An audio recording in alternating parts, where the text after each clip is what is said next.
So, good morning. My name is Surya Manjanathan. So, I'm here to implement the projects in anti-detectory software. So, we all know this is basically software which is run by a Java program, and so here the programs are also a Java snippet that we know this is a function chip not. So inside this, these are the variables declared, and this is the code here.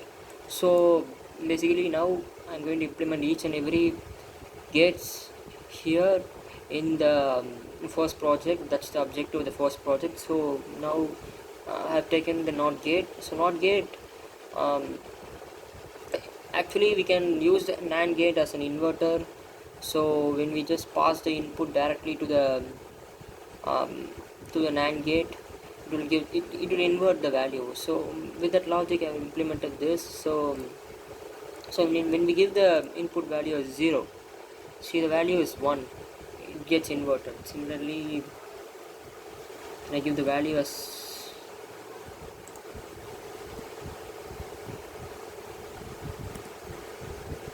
I give the value as 1, it is inverted. So this is how this NOT gate works. So it's as simple as it is. So let us go to AND gate. AND gate has got a wide range of applications. We know everywhere it is used because of its very useful decision. It is used in many decision making places. So we will see that in the next project also. It is used in a full adder circuit. So for finding out the carry, so carry bit. So let us go on with this. So NAND gate, AND gate I have implemented using two NAND gates. This is how it is implemented. The output of the NAND gate is given to another NAND gate. So basically it is a plus b, a dot b for NAND gate, and then it it actually a dot b the whole bar. So another, if I give the value to another NAND gate, it will be a dot b the whole bar, it will be a dot b. So this is the logic behind this. So I'm giving the value here. So 1 and 0, 1 and 0,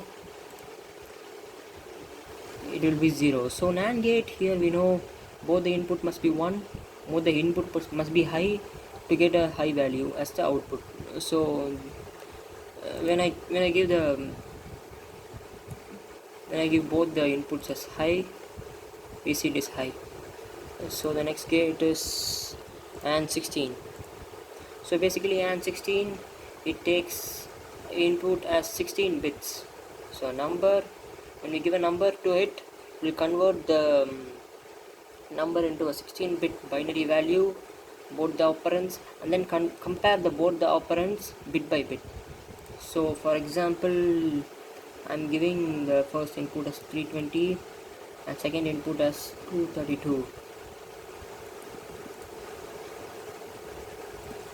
So the output will be most probably 64. It's because it compares both the thing. So here the implementation. So here it will compare each and every bits. Here if it is 0 0, it will give 0, 1 0, it will give 1. Similarly it goes on, and here it is 1 1, so it will give 1, so it is 64. So this is how it is implemented. So next is let us take OR gate. So in OR gate, if either of the input is 1, we get the output as 1. So this is the code for it. I've taken 3 NAND gates, output of one NAND gate and another output of another NAND gate is given as the input to the third NAND gate, and the output is taken out. So it is basically like a plus b the whole bar, which is a plus b. So let me give the value as 1 here, and let us check the output. It is 1. So if either of the input is 1, it is 1. So if it will give 0 one and only if both the outputs are 0. It gives 0. So let us go to next gate, R16. So R16 the same as AND16. It converts the given input into a 16-bit binary and then compare each bit. So here if I'm giving the same input 320 and 232, so let's see the output. It is 488. So here it compares each and every bit by bit. So 0 0 0 1 0 1 1 0 1 and here 1 0 1 1 1 1 1 and everything else is 0. So here the output when we add when we convert it to decimal we get it 488. So next thing, R8-way. So R8-way is like we give an input to that, converts into an 8-bit binary and then it gives an output 0 if and only if all the bits are 0. So it actually does the OR operation for each and every bit. So here if I give 320,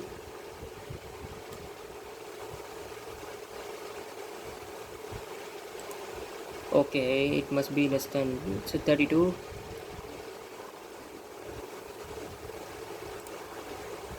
So it gives 1 because in 32 there is at least one 1 to make the whole value as 1. So for 32 it is 1 0 0 0. So this is 32. So here what the R8-way does is it compares each and every bit, the neighboring bits. So 0 0, the value is 0, the current output is 0. So and then it compares with this 0, then this 0, then this 0, and finally it compares with this, and so the output value is 1. So here for all the input mostly it will be 1 except for 0. That's what happens here. This is the code for it. This is the way it is implemented.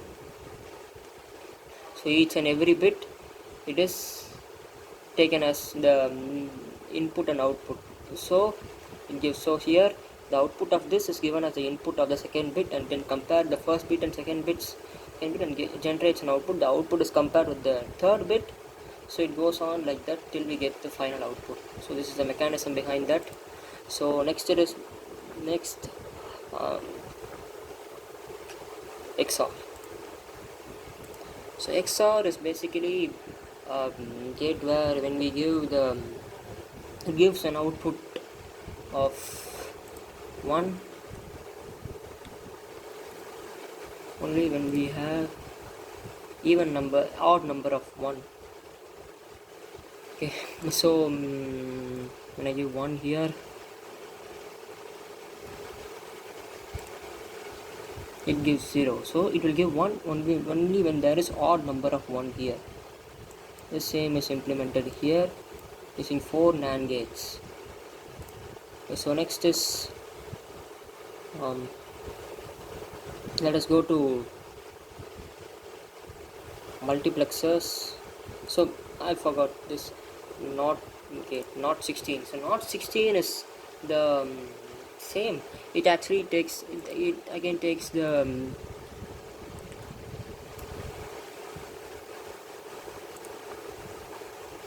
so it actually takes the input and then converts it to an 8-bit 16-bit and then it inverts each and every value. So here we can see that in 320 the final bit will be 1, each and every bit will be 1 and zeros.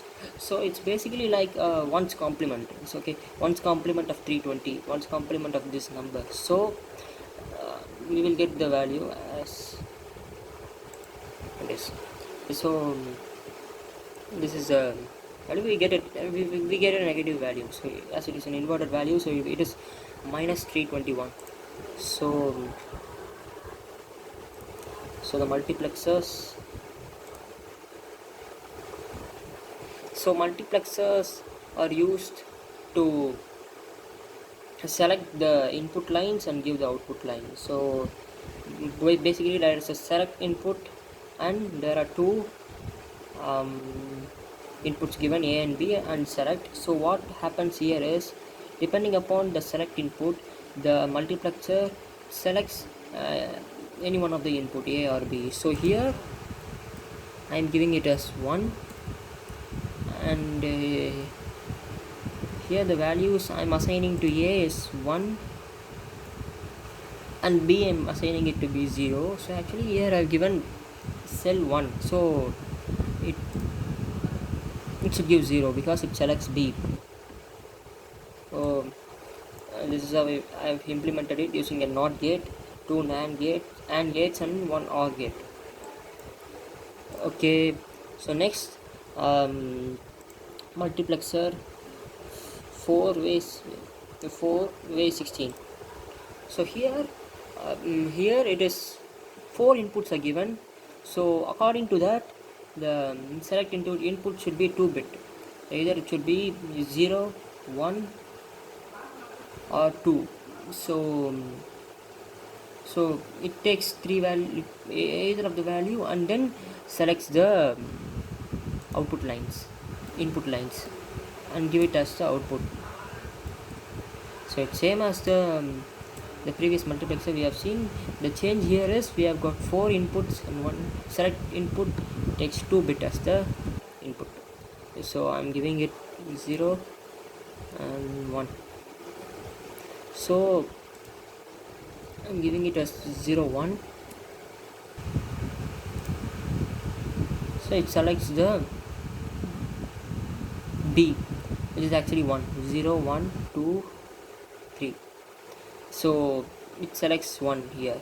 So if I give here as 3,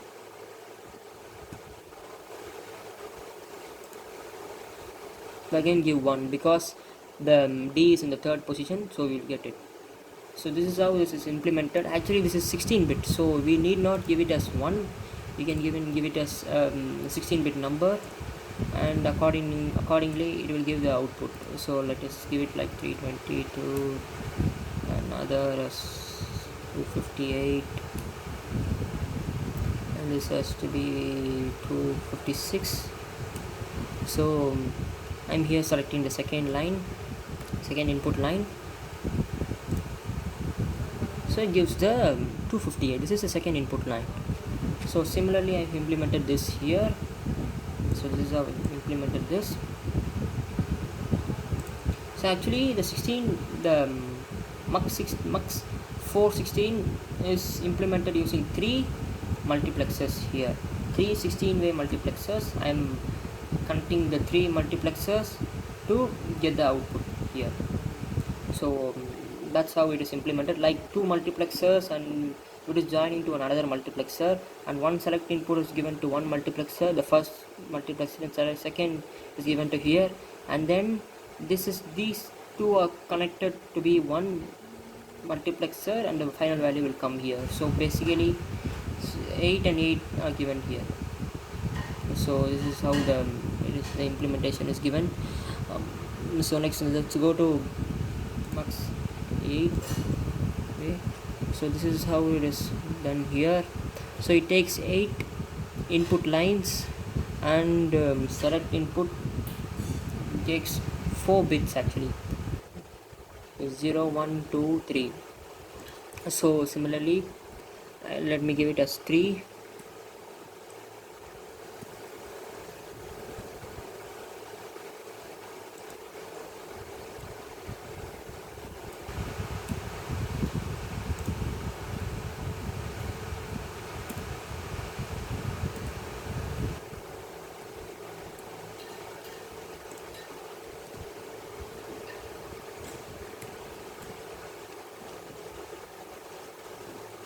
So let me implement this.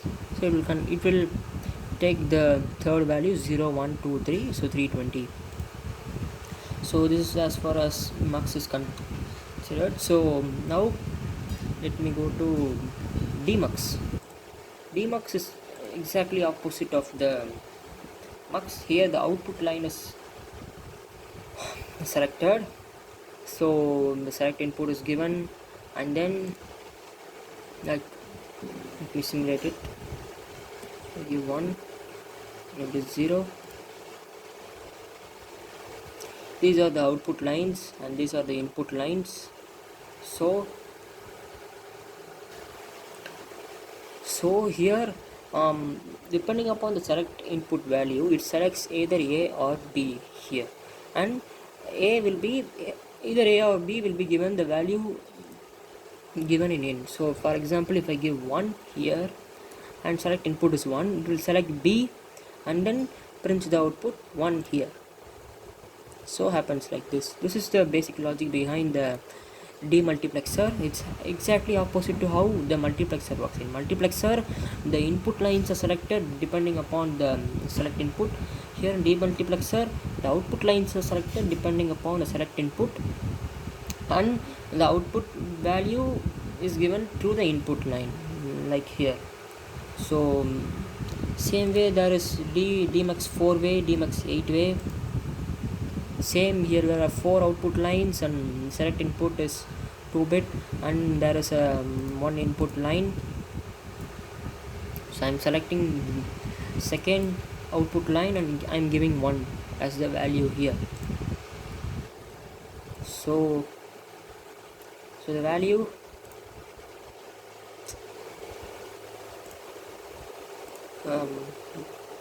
so it will give the output as 1 here. Okay, because I've selected the second is 0, 1, 2 and the 1 is given. So this is how this is implemented. Same way dmux 8, there are 8 output lines and the select input is 3-bit. So I'm selecting the sixth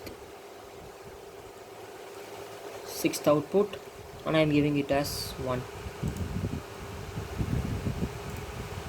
So the value will be this. This is this 0, 1, 2, 3, 4, 5, 6 and 1 is given as the output. So this is all concerned with the first project. All the logic gates are implemented here. So the first project is completed. So next let's go to second project. Here we have 2 tasks here. So we have to implement an adder circuit, this half adder and a full adder. And so let us first start with the half adder. Here it takes only 2 inputs, each of 1 bit. So A is a single bit input and B is also single bit input. So what it does is it adds the 2 bits and find the sum and carry. So for example, if we have like 1 1 and we are adding them, we get the output like sum is equal to 0 and carry is equal to 1, because 1 and 1 is added, we get a carry and the sum is 0. This is how it is implemented. So let us see how it works here. 1 I have given and B have given it as 1. So the carry is 0, carry is 1 and sum is 0. So the code for it is using an XOR gate and NAND gate. As I've said before, AND gate it is used in half adder circuit and it is also used in full adder circuit. So AND gate is used for giving the carry output and XOR gate is used for giving the sum output. We have seen how XOR gate gives the sum, because if XOR is given 1 0, it will give 1, it will add both, and same as if it is 1 1, it will give 0. So sum is 0 and then it goes to AND and gives the output depending upon it is both a 1 or if it is 1 0 or like that. So this is how it is done. So next let us go straight away to full adder circuit. So full adder, there is an extra thing in full adder, that is carry. So basically if we want to add 2-bit numbers, we need a carry, because if we add for example, let me show it here. So we want to add these two numbers. So here when we add these two numbers, we get 0 as the sum and 1 as the carry. So we have to take the carry here and we have to add with this. So that's what happens here. So here, so we can do the 2-bit addition using two full adder circuits. So for example, let us consider that there is a full adder circuit which gives a carry 1, and that carry is taken here and it is added to give the output. So for example, let us take the same example like here. It is 1 and 1. So here initially the carry is 0 because now only we are going to add the least significant bits. So the carry is 0, so we get the carry as 1 and sum as 0. Now we have to take this carry and add with that. So here what happens here is, see, now we have the carry as 1 and the two operands are 1 and 0. So now I give the carry as 1 and the two operands are 1 and 0. So now it adds with the carry and it again generates a carry and the sum is 0. So this is how this is implemented basically. So that's how a full adder circuit is implemented.